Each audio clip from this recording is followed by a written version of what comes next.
Com base nas orientações do Ministério da Economia no ano passado, trabalhadores que tiveram o salário reduzido devem receber o 13º salário de forma integral, com base na remuneração do mês de dezembro. Já os que tiveram o contrato suspenso vão ter computados os meses em que tiverem trabalhado por mais de 15 dias para uma análise deste e outros impactos na remuneração por causa da pandemia. A gente conversa agora com o juiz do trabalho no Tribunal Regional do Trabalho do Rio de Janeiro, ele que também é mestre e doutor em Direito do Trabalho pela PUC de São Paulo, Otávio Calvé. Mais uma vez, nosso convidado aqui no Isso Bahia, um prazer tê-lo aqui conosco. Mais uma vez, seja bem-vindo. Bom dia, doutor Otávio. Bom dia, Jefferson. Um prazer estar participando novamente do programa. Fico aqui à disposição. Pois é, quando a medida provisória 1045 foi lançada, a medida que estabelece a possibilidade de suspensão do contrato de trabalho durante a pandemia, surgiram muitas dúvidas sobre se os trabalhadores teriam ou não direito de receber o valor integral do 13º neste ano. E, pelo jeito, quem teve o contrato suspenso está sujeito a receber um 13º menor. Confere, doutor Otávio? É isso mesmo. Esse problema aconteceu ano passado também, por conta da MP 936, que depois foi convertida na Lei 14.020. E ficou a dúvida no final do ano quanto ao 13º. Tivemos uma nota técnica da Secretaria de Trabalho, na época do Ministério da Economia, que foi um certo consenso entre nós estudiosos da área. Porque quando o contrato fica suspenso, aqueles períodos de suspensão não contam tempo de serviço. E o 13º, pela lei, ele é calculado com base no tempo de serviço que você faz durante o ano base. A cada mês, você recebe 1/12 da remuneração. Ou, pelo menos, quando você trabalha 15 dias dentro daquele mês, você já recebe 1/12. Então, se você ficar com um contrato suspenso, por exemplo, durante 5 meses, aqueles 5 meses não vão ser computados para você adquirir 1/12 do 13º. Então, realmente vai afetar. Se você ficou com um contrato de trabalho suspenso 5 meses, você vai receber só 7/12 de 13º no final do ano. Até porque existe uma legislação específica que prevê exatamente o cálculo do 13º com base nos meses de serviço trabalhados, não é? Agora, existe algum impedimento para que as empresas paguem o 13º de maneira integral, mesmo que os trabalhadores não tenham cumprido todos os meses do ano? Isso é algo recorrente?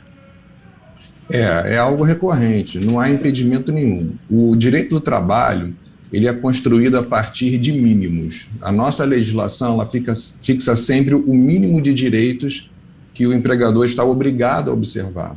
Agora, nada impede que o empregador sempre faça algo melhor para o trabalhador. Ele pode fazer isso de forma unilateral, ele pode fazer isso por negociação individual e pode fazer isso por negociação coletiva via sindicato. Mas nada impede, de fato, que ele faça o pagamento integral do 13º, em que pese o trabalhador tenha ficado com o contrato suspenso durante alguns meses durante o ano base. Doutor, como é que funciona para o trabalhador fazer esse cálculo de quanto ele tem direito? É um cálculo simples ou é muito complexo, precisa da ajuda de um contador, de alguém da área jurídica? Não, é um cálculo simples. O que a lei fala? Você vai pegar a remuneração devida em dezembro. Isso significa o quê? Que você vai pegar todos os componentes do seu salário, inclusive gorjetas para quem recebe gorjeta, e você vai fazer o cálculo do que seria uma remuneração integral de dezembro, computando também média de adicionais de horas extras, adicional noturno, adicional de insalubridade, enfim, todos os componentes salariais.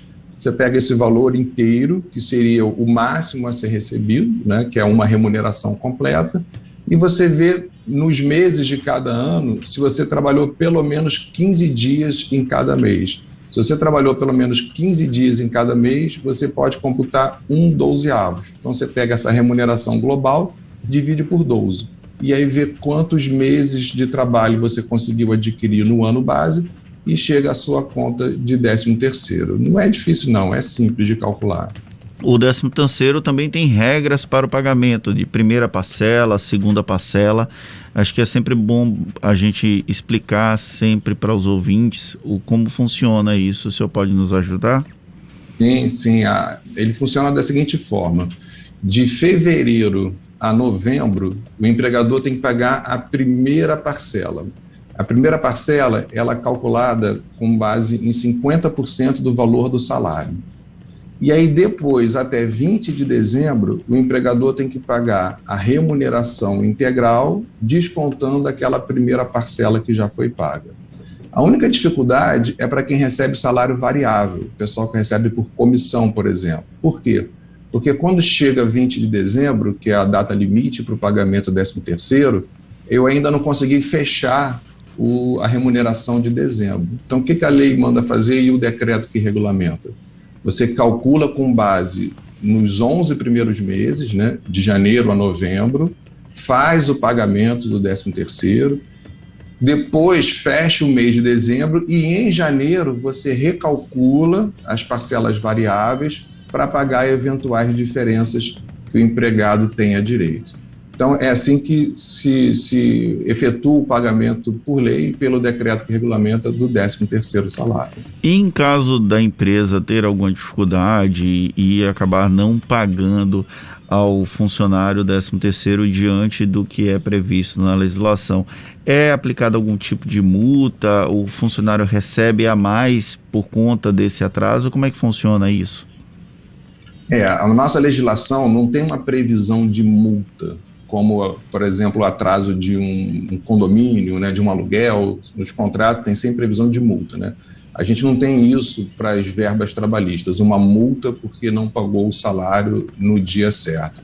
Mas vai ter a correção monetária. Assim. Quando o empregador for fazer o pagamento, ele tem que atualizar monetariamente para não perder o poder aquisitivo daquele valor. Mas, assim, a correção monetária hoje é muito pequena, né? Ela está muito baixa e seria a única consequência imediata.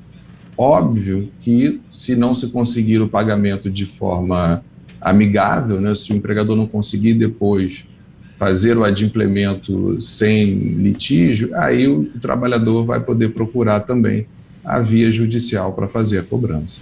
Doutor Otávio, passados quase 2 anos de pandemia e com 2 medidas provisórias que permitiram essa redução da jornada, também suspensão do contrato de trabalho, a gente lembra que as medidas, inclusive, tinham como objetivo também diminuir o impacto da pandemia sobre as empresas.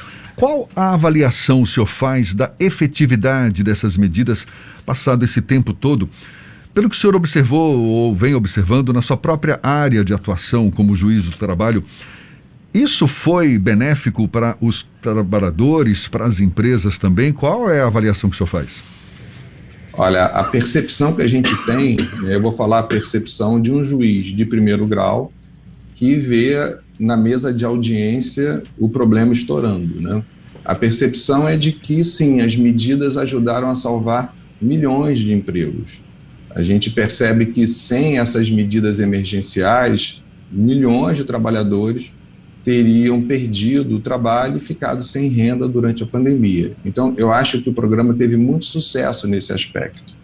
O que eu acho que houve de negativo, por incrível que pareça, foi a falta de previsão para que o empregador pudesse ter também algum benefício caso ele não conseguisse retomar a atividade econômica após essas medidas emergenciais. Então, o que a gente está vendo em mesa de audiência é aquele empregador, normalmente microempregador, um pequeno empregador, que utilizou dessas medidas, o trabalhador manteve o emprego, manteve a sua renda, recebendo o benefício emergencial, e aí depois, quando acabou o prazo da suspensão da redução, e a pandemia, infelizmente, não havia terminado ainda, muitos desses empregadores, principalmente os pequenos, como eu disse, não conseguiram manter a atividade econômica.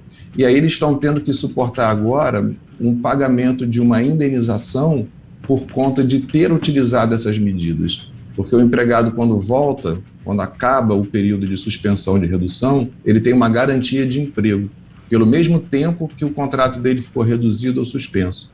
E aí muitos empregadores não conseguiram retomar a atividade econômica e estão tendo agora que, além de pagar todas as verbas rescisórias, pagar também essa indenização pela garantia de emprego.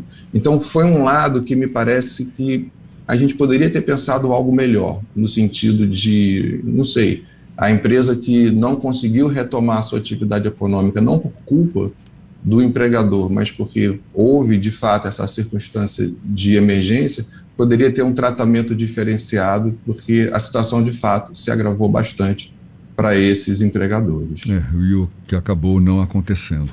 É lamentável, tá certo. Doutor Otávio Calvé, juiz do trabalho, também mestre em doutor em Direito do Trabalho, muito obrigado pela sua disponibilidade, pela atenção dada aos nossos ouvintes. Bom dia e até uma próxima.